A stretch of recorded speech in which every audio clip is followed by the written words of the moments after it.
Okay, this reaction coming from Roy Hussein and so fans from Barcelona. Yep. Now, Twitter, of course, well, all of them were reacting when it happened. And from his page on Twitter, his Twitter handle, actually, book the news first. We have Johan Cruyff, RIP, from when he was born and, of course, when he died. And Gianni Infantino, all of them actually joined, wishing him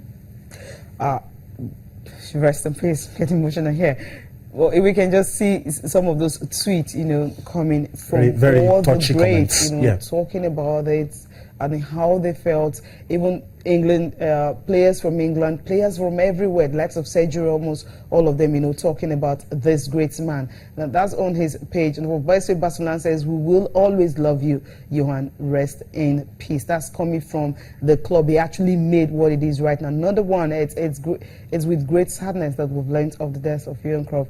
Words cannot express how we feel. Then FIFA says, "RIP at Johan Cruyff, a true footballing visionary." This one is coming from FIFA. Of course, UEFA is saying it's saddened to learn of the death of legendary player, coach, and administrator Johan Cruyff, a great rival for AC Milan, idol and mentor for Marco van Basten. Goodbye, Johan Cruyff.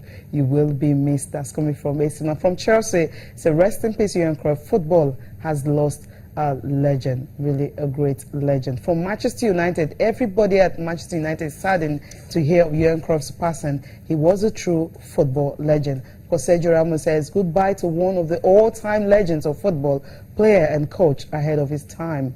All right, and of course, a Vision Company saying Johan Cruyff, true football royalty. I don't think anyone has ever influenced the game as much as you. And we have all been touched and inspired by his vision and his beliefs. Football will miss him, but we'll never forget. Yes.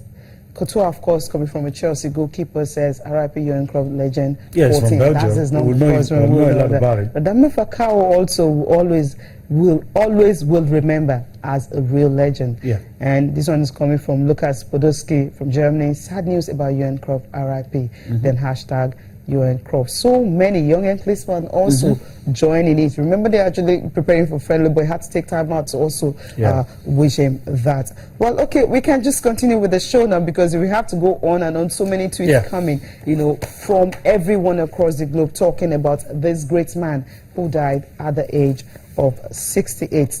Okay, now talk about what's happening in Nigeria. Preparations for the Olympics. The Canoe team, talking about Nigeria Canoe Rowing and Sailing Federation. They're preparing tonight. They will be leaving for South Africa in Durban. There's a big one coming up, talking about the 2016 Canoe Sprint Olympic Qualifier. 7 Nigerian athletes are going for this one. They want to see how they can qualify more athletes. We already have 2 that have qualified for slalom. Jonathan Akemi is qualified for the slalom event. Of course, Cherika also, she has qualified. So thinking of how they can get more athletes to qualify. 7, they will leave tonight for South Africa. And it's going to start on the 26th of March. That's tomorrow, and on April the 5th in Durban in South Africa. So, and of course, there's also going to be an African Congress, an election of new executive. And the president of the Nigeria Rowing, Canoe and Sailing Federation, well, he will be gunning for a particular position, vice president. So she do get that for the Confederation of Africa Canoe on April the 1st, that's talking 4th, that's talking about the election now, where that might also boost Nigeria's image. There has to be a balance. You have to have your athletes in there and at the political side of sports. That's what Boston were always talking about, because they are not in the politics of it. That's why they are not winning. Yeah, it's true.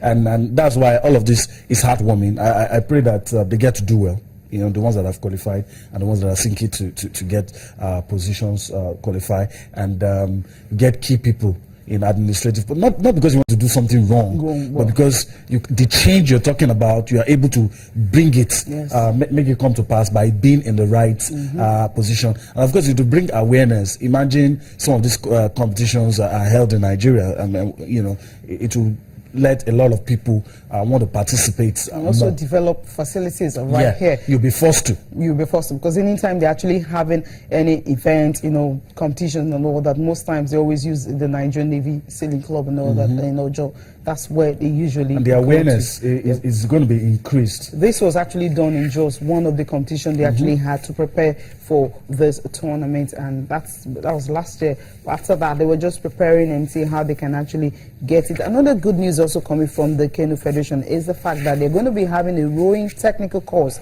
for indigenous coaches in Nigeria. This is sponsored by the International Olympic Committee, IOC, and it's going to be held, of course, in Nigeria, the sailing club, from 8th to 10th of April. You always have to improve on you always have to improve on your facilities. You have to improve on your personnel, because they will determine output. And all of those things are very key, because if a container is contaminated, the contents will not come out right. Okay, and of course for Jonathan Akiyemi, we say good news coming for him also. He will be able to participate in a training camp, the world ranking race.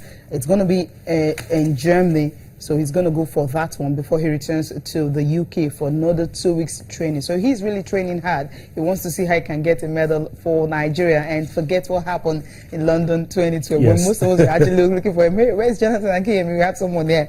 But somehow, he strayed off course. And gets a chance to fight another day. That is what is going to happen here. Okay, now, not just Canoe that is doing great things. The Flamingos, of course, they're already in South Africa. I have to allow you to say that. Yesterday, they had a training section in the afternoon. Should they even go?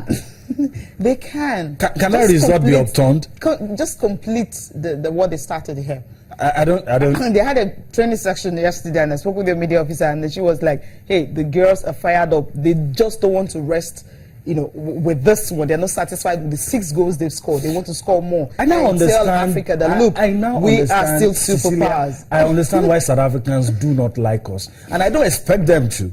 We're responsible for what happened to the under-20 female team. We're responsible for this as well, and the senior, at senior level, they are not always lucky when they play against us. I don't see. I mean, just look at them. Junior level, the 17th, the same thing. The match. That's what I'm saying. I understand their frustration. I know where it's coming from. I don't see them upturning this result. The coach gave us some lame excuses about our girls being naive and made some mistakes. One goal, 2 goals, maybe mistakes. 6, please say something else. So we just go and finish it up. Okay. I don't see us losing. I don't really see us losing. Okay, it's going to be 2 p.m. South African time, but Nigerian time is 1 p.m. So the girls are definitely fired up and ready for the game. What? They've qualified already, so it's just okay. Let's just finish the job. That's what they're telling Nigerians. Called the coach Balenki says, "Where they're ready to do everything possible to ensure that they won't just go there, that South Africans can't score against them. They can't score." That's what they're saying. Okay, now all talking about feedback mechanism, of course. Yeah, let's get into everything that we're doing on the show. We've said a lot already. We've talked about Johan Cruyff. We're reserving the best for the last. If we start with the Super Eagles, probably will not finish. So I'll talk about the Super Eagles, talk about all the things happening. The Sports Minister, Barrister Solomon Dalong, says that the Super Eagles they do know what Nigerians expect from them, and they are ready to do what we expect. So just in case you join us for the first time, this is how you can contribute to what we are doing here. You can send us a mail, sportsthismorning@channelstv.com. On Facebook, it is channels-sports, and on Twitter, that verified handle at channels_sports. Speak your thoughts out loud and be heard across the world. Channels Television, we're everywhere. We're global, we're international. Speak out and be heard on the show this morning. Some of your tweets already coming in. People still commenting about the change in leadership, if you can put it that way. John Mikel Obi, now the Super Eagles. Let me just see if I can read 1 or 2 tweets. Solomon Akigbe says, nice job, you guys. Thank you. Kudos to Mikel. He deserves it. But he says he wonders, he's asking what's the reason for the U-turn. Cecilia will do that. Unless Cecilia what's the time for the match? What's the time for the match? 5 p.m. 5 p.m. today. Yeah, definitely 5 p.m. today. The reason for the U-turn. The reason is, Ahmed Musa came up and says he addressed the press conference yesterday. We're not even expecting a press conference. What we expected was going to be a closed door kind of training, prepare their techniques and all that. But all of a sudden, we heard there was a press conference. Trust Channels Television, we just have to be there. And what happened? Ahmed Musa said, okay, I'm not the most senior player here. We have someone who has played many games and that is the tradition. I do. So as a tradition, I just can't be his captain. Let me be the assistant. So he needs to be my captain. And that was what happened. Okay. And of course, trust Mikel, he was really happy. He says he has never seen anyone doing this kind of thing. Selflessness. That was what Ahmed Musa did. It's like everything Sunday said is being overturned. Remember I complained about the Kaduna Stadium. And of course, NFF yesterday coming up to say Kaduna is the new home of the Super Eagles. And of course, we have a new captain, Mikel Obi. So to answer your question, Ahmed Musa actually said he feels Mikel Obi is the most senior player in the team right now. So he needs to be the captain. And of course, Coach Samson Siasia agreed with him. And right now, he is the captain, not just for this game, new Super Eagles captain. So for Mikel Obi, how well will he fare under it? I mean, some people are actually asking me the question, but he says he's going to be a fantastic captain. Remember one man we usually called Captain Fantastic, Steven Gerrard, right? So if he can do that, definitely Super Eagles will move forward. Okay, let me read another tweet. Still talking about Super Eagles. A whole lot of things about the Super Eagles. Doing Canoe, a very good friend of the house, he's saying a winning team is well blended. Our best players may be in Europe, but 60% home and 40% foreign will make a more blended team. How do you react to that? I think that's really cool, and that's fair enough. So that there's some games you want to play that you don't really need all the players to be here, especially when it's very tight for them. You know, you already have a first 11 here, so whatever happens when these players are coming, you can actually rely on the home-based players, and that's really fair. If we can have that, that will be fine. Remember what happened 2013, right? Yeah. The bedrock was actually home base. So the players were built here. So the foreign players just came. There was a game that you had 7 players from the domestic scene starting. We went to all those difficult places, and of course, Rwanda, but those guys were ready to put their legs on the line, their heads on the line. No matter how bad the pitch is. And eventually they know the kind of condition they face through here. So when they go over there, they play better. I think that's really a fair one. Okay. F221 at 1 F22. It says the NFF are doing a good job. The players and the coaching crew, they're doing a very, very good job. But I think everyone will agree, if we get the result today, that's what everybody will agree that we're doing a good job. But so far, in your opinion, as the NFF, the coaching crew, have they handled all the distractions, all the issues? Have they handled it well enough? I don't think so. I think some of them are talking too much. I mean, in the papers, you still say they're looking for coaches and all that. For 3 days now, I haven't seen that, which is really fair. But I think if they can just, the headlines I really want to read on the success of the Super Eagles, what is happening and all that. The Olise case wasn't handled perfectly well, we know that.